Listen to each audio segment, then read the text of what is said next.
Hai,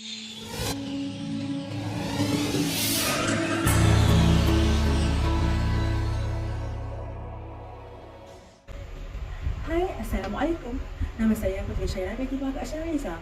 Hari ini kita berada dalam satu rancangan di mana kita akan membincangkan tajuk yang berkaitan pendekatan pengajaran terbaik menangani masalah tingkah laku kanak-kanak di era COVID-19. Umum mengetahui seluruh dunia telah dilanda dengan pandemik COVID-19. Malaysia juga tidak terkecuali daripada serangan penyakit berjangkit ini. COVID-19 telah berjaya menyerang ketahanan tubuh manusia, tidak kira dewasa, kanak-kanak, bayi maupun warga emas. Fenomena ini jika tidak diurus dengan baik, bukan sahaja boleh memberi kesan kepada tahap prestasi kesihatan awam, malah boleh menjejaskan dan mempengaruhi perkembangan pembesaran kanak-kanak secara khususnya. Pada dasarnya, tingkah laku kanak-kanak boleh dijelaskan sebagai sebahagian daripada proses perkembangan pembesaran dan ianya bersifat normal apabila setiap kanak-kanak itu mempunyai pelbagai jenis tingkah laku. Menurut Lewis M. Baker 2001, tingkah laku adalah sebarang perbuatan yang dilakukan sama ada secara terus atau tidak, secara sedar atau separa sedar. Ibu bapa, guru dan orang sekeliling berperanan untuk memahami setiap faktor yang menjadi punca kepada masalah tingkah laku tersebut.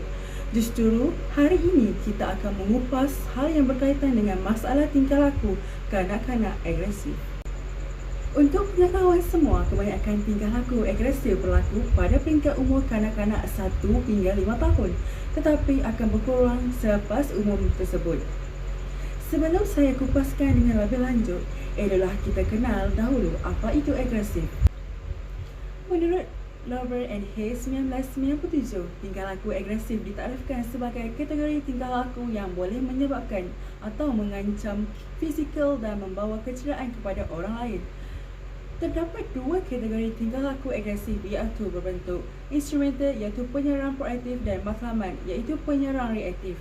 Tingkah laku instrumental ialah berkaitan dengan sesuatu tujuan untuk mendapatkan sesuatu. Contohnya, mencederakan seseorang demi untuk menang dalam sesuatu permainan atau pertandingan. Tingkah laku ini bukan bertujuan untuk mencederakan, tapi untuk mencapai matlamat yang diinginkan. Manakala tingkah laku yang berbentuk matlamat mempunyai tujuan untuk mencederakan pihak lain. Contohnya, mereka ingin mencederakan pihak lain disebabkan oleh perasaan dendam atau iri hati. Masalah tingkah laku agresif ini dilihat semakin ketara apabila datangnya wabak COVID-19. Hal ini kerana sepanjang pandemik, semua pihak tidak dibenarkan untuk keluar dari rumah masing-masing kecuali mempunyai urusan tertentu. Oleh itu, semestinya kanak-kanak terutamanya berasa bosan dan tertekan manakala tidak. Sebelum ini, mereka bebas bermain bersama rakan-rakan yang lain. Namun, disebabkan oleh COVID, mereka terpaksa tinggal di rumah. Kesannya menyebabkan kanak-kanak ini menjadi semakin agresif. Tingkah laku yang ditunjukkan oleh kanak-kanak biasanya akan berpunca daripada beberapa faktor tertentu. Menurut Mahmud 2001, tingkah laku agresif dipelajari daripada persekitaran sosial seperti interaksi dengan keluarga, rakan sebaya, media massa dan konsep diri individu itu sendiri. Ini telah dibuktikan di dalam teori pembelajaran sosial Bandura 1977. Beliau telah membuat analisis yang menyatakan bagaimana manusia belajar melalui pemerhatian. Pembelajaran adalah melalui peniruan, mengajak dan memadan. Kebiasaannya, setiap individu termasuk kanak-kanak ini akan menilai sesuatu perkara berasaskan apa yang dilihat oleh mereka daripada orang-orang yang signifikan dan persekitaran. Selain itu, kanak-kanak ini juga didapati akan mencontohi tingkah laku agresif selepas menonton filem-filem yang mengandungi aksi-aksi agresif. Seterusnya, kanak-kanak juga belajar melalui cara dengan memerhati tingkah laku orang lain. Pemodelan atau dikenali sebagai pembelajaran pemerhatian terhasil daripada manusia atau kanak-kanak yang memerhatikan tingkah laku orang lain. Contohnya, pola percakapan, gaya pakaian, tingkah laku negatif dan agresif dan pelbagai tingkah laku lain adalah hasil daripada pemodelan. Namun begitu, tidak semua tingkah laku ditiru oleh mereka. Kanak-kanak ini lebih cenderung untuk meniru tingkah laku yang diberikan pengukuhan positif berbanding dengan tingkah laku yang dikenakan hukuman. Siapa saja yang suka akan hukuman dan denda. Bandura 1977 telah menjalankan satu kajian. Hasilnya, beberapa orang kanak-kanak prasekolah telah ditunjukkan dengan seorang dewasa yang memukul patung bernama Bobo. Kemudian apabila kanak-kanak tadi dibiarkan bersendirian dengan patung tadi, mereka telah memukul patung tersebut sebagaimana telah dilakukan oleh orang dewasa tadi. Kadar tingkah laku agresif adalah sama seperti apa yang telah dilakukan oleh orang dewasa pada sebelumnya. Ini menunjukkan bahawa amat mudah bagi kanak-kanak meniru sesuatu perlakuan tanpa mengetahui apakah perlakuan tersebut wajar atau tidak. Menurut Renfrew 1997, peniruan melalui pemerhatian merupakan satu proses pembelajaran tanpa penglibatan pengalaman secara langsung. Seterusnya, mari kita bincangkan pendekatan pengajaran terbaik bagi menguruskan masalah tingkah laku kanak-kanak di dalam kelas. Yang pertama, ekonomi token. Kaedah ekonomi token merupakan satu kaedah yang boleh digunakan untuk menetapkan peraturan yang perlu dipatuhi oleh murid-murid.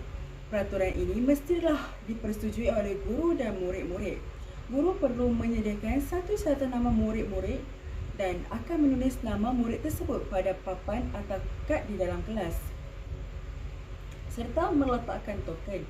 Apabila seseorang murid melakukan tingkah laku positif, dia akan diberikan token ekonomi seperti bintang atau pelekat berbagai bentuk.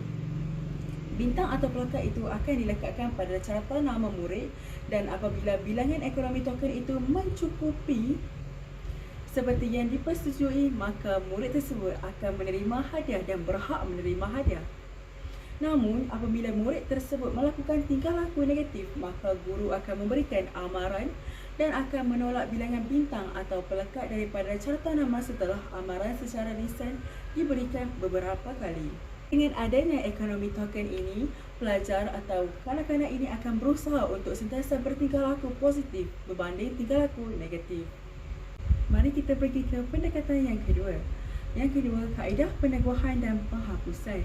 Guru hendaklah membiasakan diri memberikan peneguhan seperti kata-kata pujian, kata-kata perangsang, bintang atau hadiah bagi mengukuhkan pencapaian atau tingkah laku yang diingini.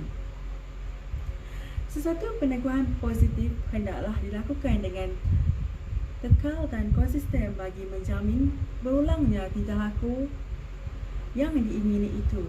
Namun, pemberian hadiah dan bintang perlulah dikurangkan dan dihapuskan apabila tingkah laku yang diingini itu telah berjaya diukuasai oleh murid tersebut secara konsisten. Manakala bagi tingkah laku yang tidak diingini pula, ia boleh dihapuskan atau dikurangkan melalui proses penghapusan. Sebagai contoh, murid yang suka memberikan jawapan tanpa mengangkat tangan tidak harus dilayan. Tindakan ini perlu dilakukan berulang kali sehingga amalan itu akan terhenti dengan sendirinya. Seorang murid yang suka membuat jenaka dalam bilik darjah akan diperkukuh tingkah lakunya itu apabila rakan-rakan sekelasnya ketawa akan perbuatannya itu. Perbuatan ketawa rakan-rakan sekelas akan menyebabkan murid berkenaan bermotivasi untuk terus membuat jenaka di dalam bilik darjah.